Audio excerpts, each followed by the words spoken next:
Try and remember now just what has been done. Enslavement, displacement of every nation.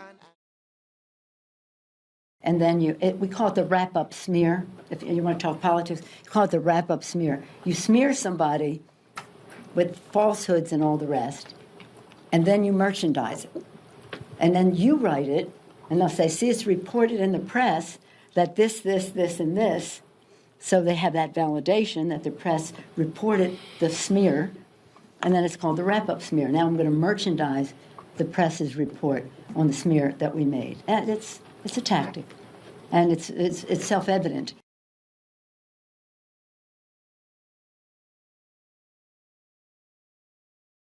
I know I'm a single white male from South Carolina, and I'm told I should shut up, but I will not shut up if that's okay, because I got here the same way everybody else did. The people in South Carolina voted for me and Senator Scott to be their voice, men and women, and I'm going to try to be their voice today. And maybe not just for South Carolina, but a little bit about what I think is going on here.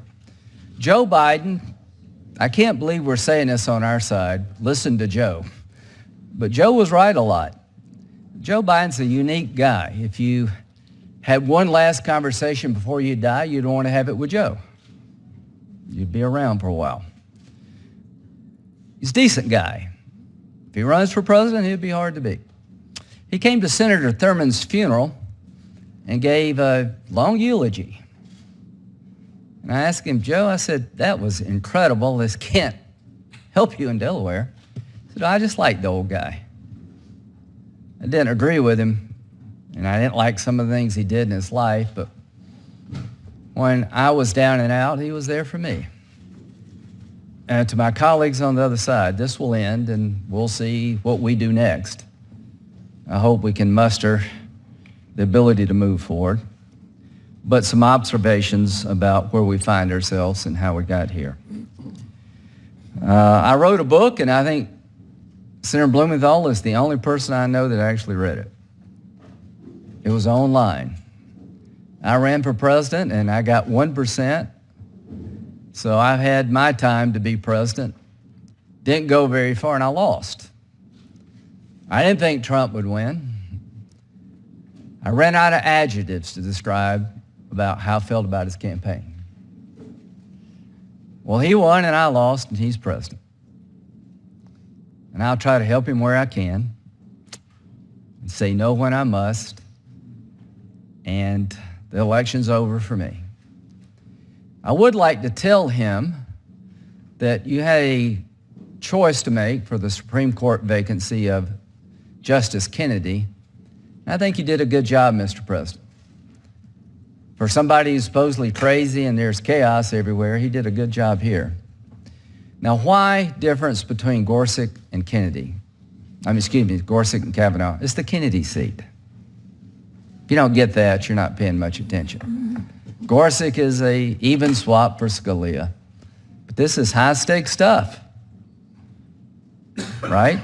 This is the seat where the guy in the middle is at risk. Kavanaugh clerked for Justice Kennedy. Would you have picked him? No. But you lost the election. And that does have consequences. When I said it about Obama winning, I meant it. Merrick Garland. Scalia dies in the election year, the last year of the term of President Obama. The primaries are already underway. Not in 100 years has anybody been nominated under that circumstance, so I don't think I did anything unfair with Garland. As to Sotomayor and Kagan, I was told on our side, you've got to keep them off the court because they're going to be a pro-choice vote. They hate guns. On and on and on. And I tried to go back to what this committee used to do. Strom Thurmond voted for Ginsburg. You'll never convince me that it was because he agreed with her philosophy. I think he saw in her a qualified person. Fritz Hollings voted for Scalia. The same is true. 96 and 97 votes. What's happened? Most of the nominees to the Supreme Court have never had a hearing. It was always just assumed that they're qualified and they're not hacks, that they're going to go forward. Elections do matter. When it comes to President Trump, elections do matter. Now, about the law, and to my friends who have been prosecutors. I've been a prosecutor, I've been a defense attorney, and I've been a judge. Every woman who's been victimized needs to be heard. Count me in 1,000 times over. Count me in for the proposition for every one woman who comes forward, only God knows how many women and children go to their grave with the abuse. If you don't realize that, you just don't know this area of life. But you're going to be heard in the United States. I had a young man accused of sexual assault when I was in the Air Force as a defense attorney. The case eventually fell apart, and he almost killed himself. I had women who've been gang raped and didn't want to testify, but they did. Along with counselors, I sat up with them all night. Tough stuff. Emotional. Who to believe? I've been doing this legal stuff most of my life. I've never heard a more compelling defense of one's honor and integrity than I did from Brett Kavanaugh. He looked me in the eye, everybody in the eye, and he was mad, and he should have been mad. He could tell you where he was at and what he was doing during high school in a way that just blew me away. Brett Kavanaugh and women. If you're a gang rapist when you're a sophomore and a junior in high school, you don't let it go. Every woman who actually knows Brett Kavanaugh has come forward to say he is not that kind of guy. He has been at the highest level of public service under tremendous scrutiny, 6 FBI investigations, and we missed the sophomore, junior gang rapist. We didn't miss it. It's much garbage. We're in the twilight zone, and here's what I would say. Miss Ford. All I can say about Miss Ford, I feel sorry for her, and I do believe something happened to her, and I don't know when and where, but I don't believe it was Brett Kavanaugh. And as a prosecutor, you couldn't get out of the batter's box, because in America, before you can accuse somebody of a crime, you have to tell them when it happened and where it happened, and you have to prove beyond a reasonable doubt it did happen. The reason this case will never be brought in Maryland or anywhere else, you just can't get there. If you wanted to get a warrant, which is a probable cause standard, to search or arrest somebody, you got to prove by probable cause where it happened and when it happened. How are you supposed to defend yourself? Is the burden really on you to prove that you were not at a party 35 years ago and they won't tell you where it was and when it was? So all I can say is that under any reasonable standard, any concept of the rule of law, this would not go forward. There have been 5 allegations here. The 5th allegation was brought to me by Senator Whitehouse, who did absolutely the right thing. Somebody contacted him in Rhode Island and said, a friend of his was on a boat with Mark Judge and Brett Kavanaugh, and they treated her badly. He went down and beat him up, and she won't come forward. I said, well, I'll make sure I'll join with you. Let the FBI look at it. And turned out not to be true. The 4th allegation was an anonymous allegation, a letter without a date or a return address sent to Corey Gardner just a few days ago.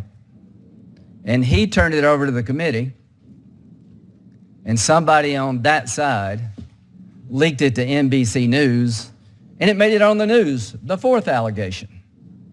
That really bothers me. I don't know what's going on over there, but that's not right. It was somebody over there. Now, about Miss Ford.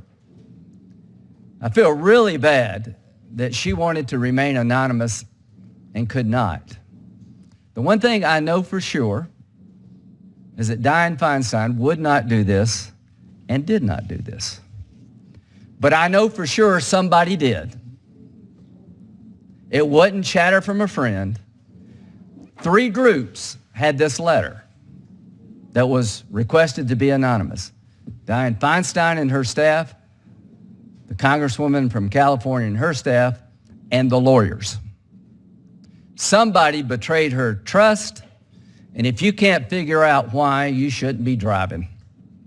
To delay this hearing, to set in motion the destruction of this man, to keep this seat open past the election. That I know beyond any doubt. What else do I know? I about fell out of my chair when Dr. Ford said yesterday, I didn't know you would be willing to come to me.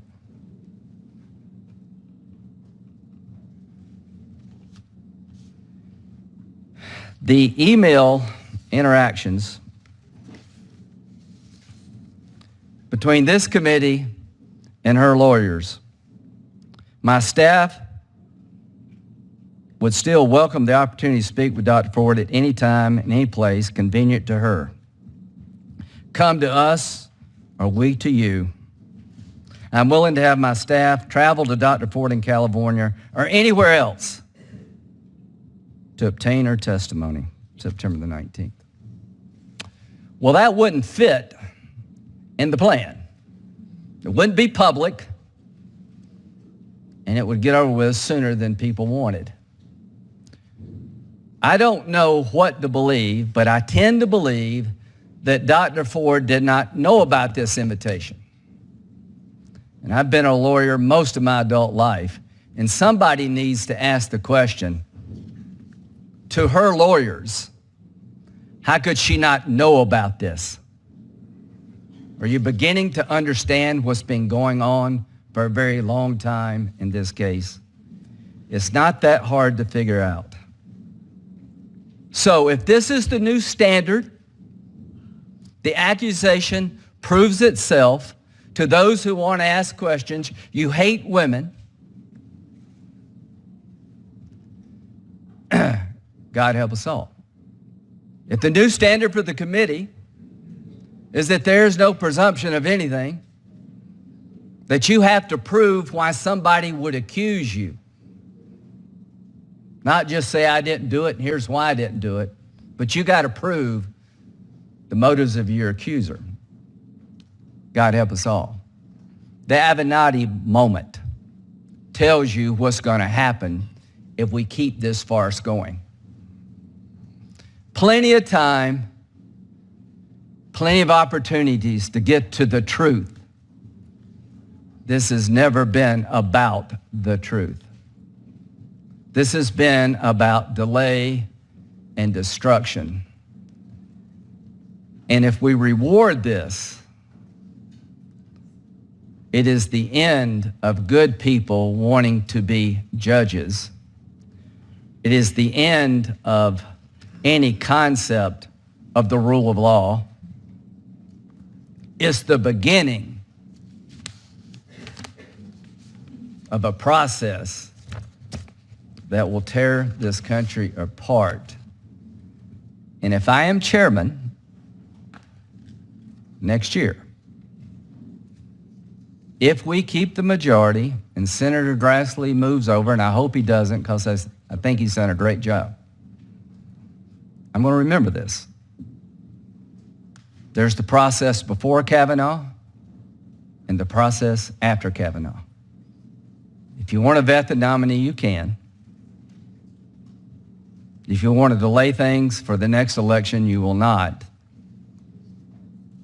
If you try to destroy somebody, you will not get away with it. Jeff is leaving. He has wrestled with this. He is trying to be fair. I cannot tell you, Jeff, what happened 35 years ago. I can tell you this, that through any legal system, this thing would not get out of the batter's box, and that everything I know about Judge Kavanaugh screams that this didn't happen. and all the other things. So, to my good friends on the other side who are struggling, I think an FBI investigation is going to do nothing. It's not going to tell you any more than we know now. It's going to just keep it going and going and going till he breaks and he won't, until the next 5 come forward. I'm going to vote yes. And I'm going to tell his 2 daughters that I'm proud of your dad, and I really, really believe he's a good man. And I'm going to tell Dr. Ford, I am sorry you had to go through this too. Senator